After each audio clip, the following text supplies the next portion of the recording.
I divorced my ex-husband when my daughter, Maria, was a tween. I got the house but was a stay-at-home mom, so I had trouble making ends meet. So I did lots of budgeting after I got a job in my field again. My ex didn't have this problem and could spoil her. He spoiled her rotten and it really affected our relationship. I would tell her I can't afford to get her $1,000 laptop and it would cause a huge argument about how dad is better. If I tried to get her a job, an argument happened. When she was nearly an adult, she decided to drop out of high school. I told her no. She told me it was her life and she could do what she wanted. After another argument, she left to live with her dad permanently. I tried to contact her multiple times, but she told me I wasn't her mother anymore and to leave her alone. She's now 21 and her dad has gotten remarried and kicked her out. She called me and we met up. She wants to move back in and I told her only under these conditions. She needs to get her GED. She needs to be working a job at least 25 plus hours a week. She needs to look into what her career will be and either go to a trade school or college. She won't need to pay rent but needs to buy her own stuff like clothes and personal items. She needs to contribute to the shared areas. Chores, she would refuse to do them as a kid. Finally, a no partying lifestyle. She needs to focus on getting her life together, not going out every other night like she used to do, save it for the weekend. She called me a crazy jerk and said that I'm a crap mother. I informed her that she made it clear she had no mother.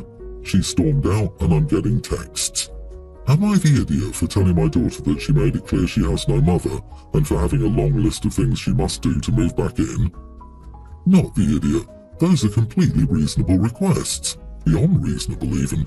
You wouldn't be out of line to ask for bills or contributions to household expenses. She's right, it's her life and she can live it how she wants. That means she needs to find a way to pay for it. She can't live off her parents for her whole life.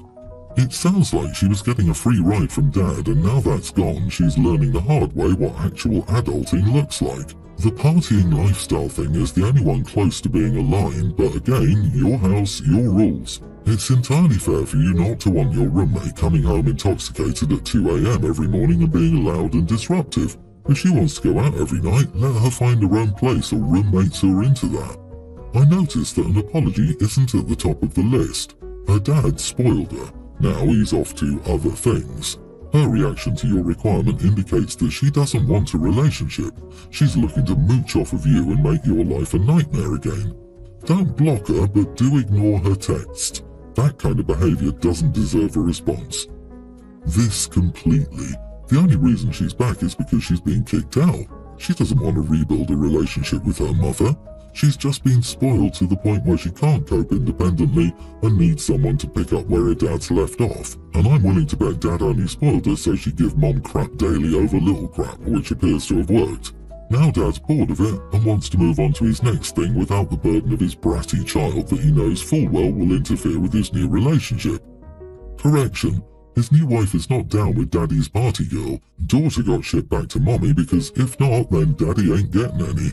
The daughter is 21 with no GED, job or future.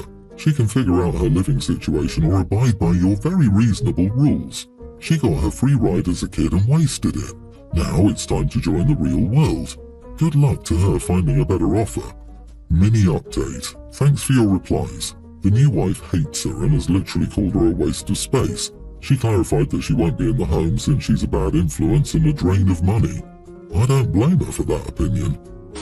Originally, I was going to help my son with his girlfriend Sammy, 19, for their wedding, giving them money because both work at a restaurant for minimum wage. So far, my relationship with Sammy has been okay, but I notice she has a habit of buying clothes outside of her means. I see her with those YSL bags and she wears Golden Goose sneakers. Wedding dress shopping was a nightmare when she insisted on a $10,000 dress while I went out with her mother and the bridesmaids.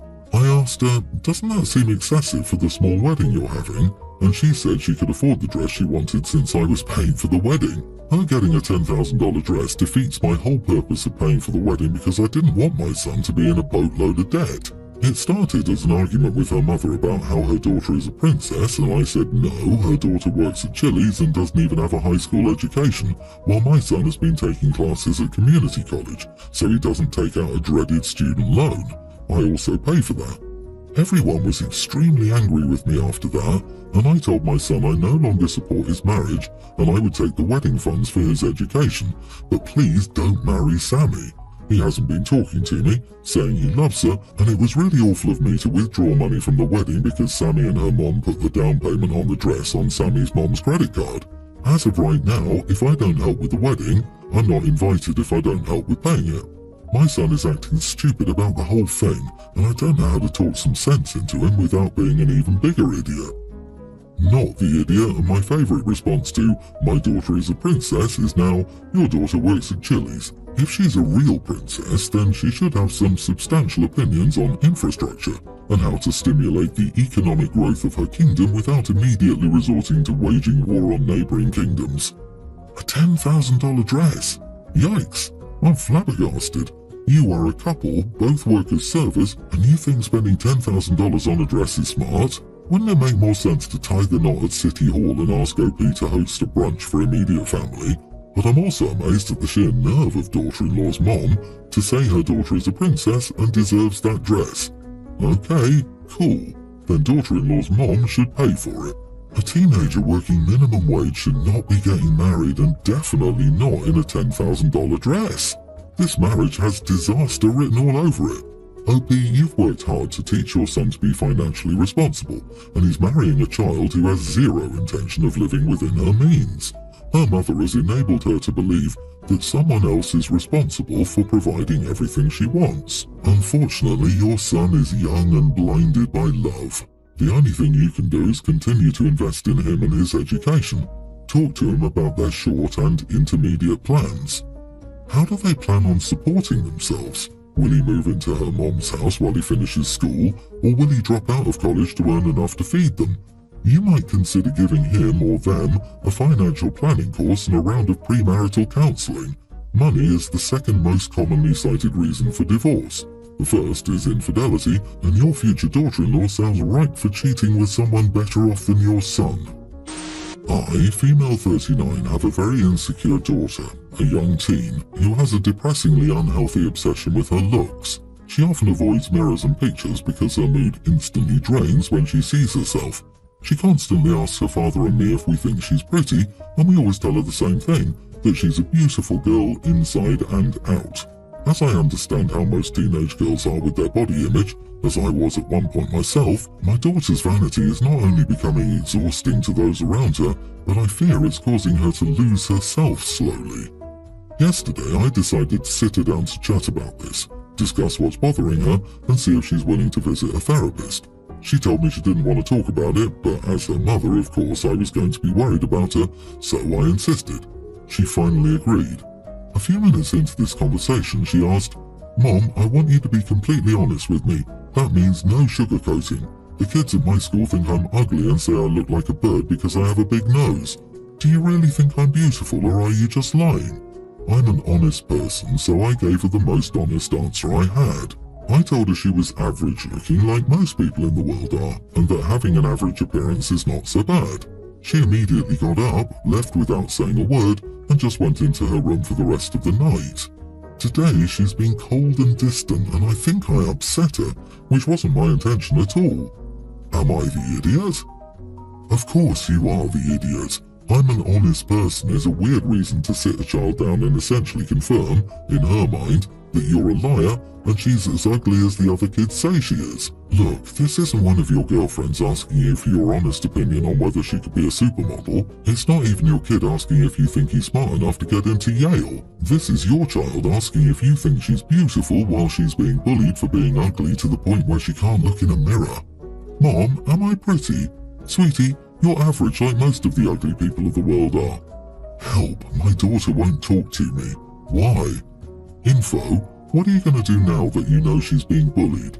Bullied so badly that she literally avoids mirrors and is clearly depressed. Considering OP just confirmed in her daughter's mind everything the bullies have been saying, I'm not sure she should do anything else. She thought this was helping. I'm scared to find out what else she should do under the guise of helping.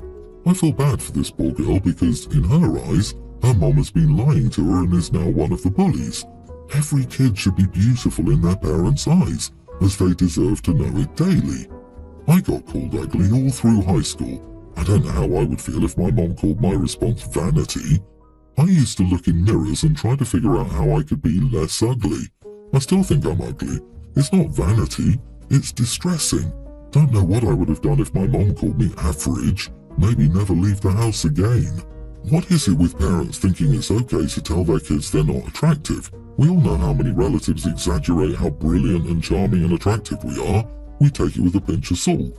But if we ask, we're asking because we know we'll get that answer. We need affirmation.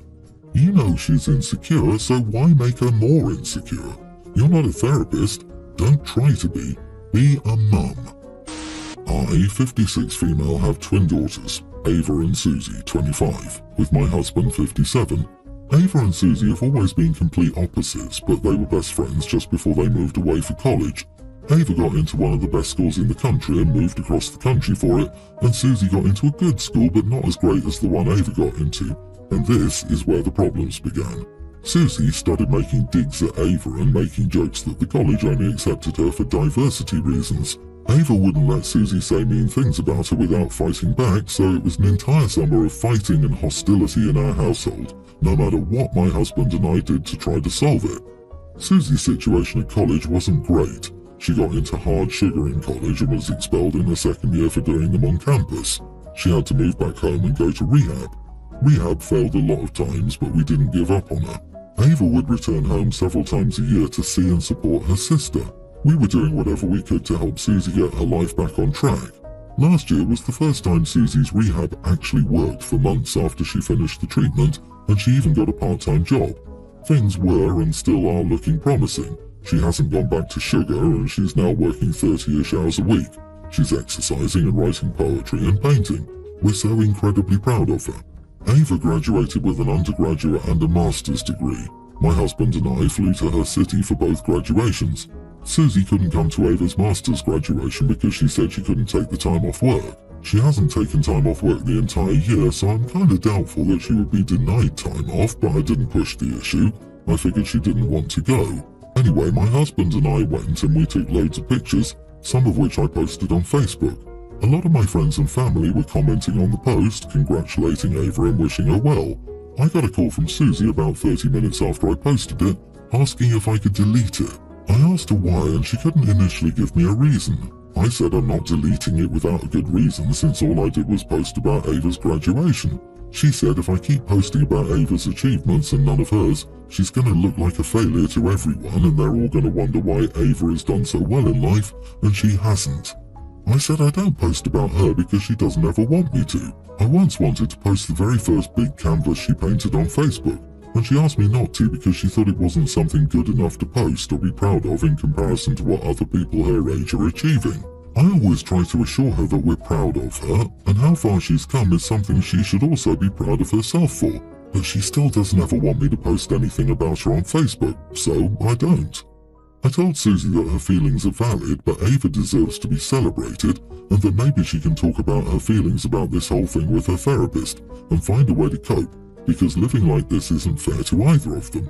I said I wanted to post about her achievements too, and how proud I am of her, but she won't let me, and that doesn't mean I shouldn't do it for Ava either.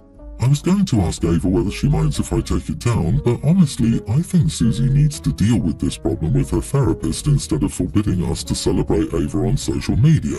I don't want her to continue living like this, and I don't think my conceding this time will be helpful to either of my daughters in the long run. Susie said it shouldn't be this hard for me to do something so minor that it would make her feel better. I don't know if I'm being completely awful or if I have it right. Am I the idiot? Not the idiot, you did nothing wrong. Susie can't have it both ways. She can't tell you that she doesn't want you to post things about her and then wonder if not posting things will make her look like a loser. Taking the pictures down would not make Susie feel better. Her unhappiness is far deeper and self-related. This is so important. Susie is externalizing her pain. She's projecting it onto you and something you did rather than accepting that it's about her and how she feels about herself and her life. Minimizing Ava's accomplishments to make Susie feel better is not a good solution. Making someone else look smaller so you can feel bigger is never the right answer. Susie needs to work on accepting where she's at in life. I wouldn't even talk to Ava about taking it down. Why hurt Ava's feelings because Susie is jealous? Even if Susie regrets her life choices, she still has to own them. Taking responsibility is part of rehab. for gosh sake. Also, two different people, two different approaches. They've outgrown the need to be treated equally. This is not a competition. I, 29 female, am hosting Thanksgiving this year at my house. I have 3 young children, a young grammar schooler, a preschooler and a toddler. My husband and I make good money and have some valuables around our home. My younger sister, 21, has a boyfriend, Todd, who she's been with for, I think, about 2 years. They have a baby together. Todd is a felon. He has burglary charges, along with petty theft. He's also just a sketchy dude. When they were staying with my parents, a few of my mom's jewelry pieces went missing, along with $40 from my father's wallet. This was when they first got together. For Thanksgiving, I told my sister Todd couldn't come. She got super mad and said that it wasn't fair. They had a child together. He was basically family and he'd be coming with her. I told her he wouldn't be, he was a sketchy dude, and I didn't want him in my home and around my children. I reminded her of my parents' home incident. She said that was a while ago and denied it being him, then said I was being a judgmental witch and stereotyping him because of his record. Then later I got a call from my mom, of all people, taking my baby sister's side, saying I should be friendly for the holidays. Am I the idiot? The older I get, the less I care about possibly offending someone who has already shown to make poor choices repeatedly. Your sister falls into this category. It's your house, your kids. You get to choose who you invite over. Period. You're not the idiot. You should absolutely set boundaries and stick to them. He's your family, except he's not. He's not even your sister's family. He's her boyfriend, not her husband or even her fiancé. Sure, they have a kid together, but parents of both genders abandon and neglect their kids and are sketchy people. That means literally nothing. He's been dating your sister for 2 years, has actively stolen from your family, and has a recorded criminal record for doing the same thing he did to your family to other people and getting caught, convicted, and serving time for it. How many other people do you think it's likely he's done the exact same thing to? He either wasn't caught or they didn't report because of family. Family is family isn't an excuse to let crafty behavior slide, especially when the person in question isn't even family by marriage or blood. I disagree. They've been together for 2 years, lived together and have a kid. Just because they haven't got married doesn't mean crap. He hasn't abandoned his child, has he? Whether you like it or not, he is family. OP, asking your sister to come without her partner and the father of her child for a holiday puts her between a rock and a hard spot. It effectively says he can't come to any of your extended family gatherings, so she'll separate further from her family, justifiably, or cause unnecessary conflict in her home.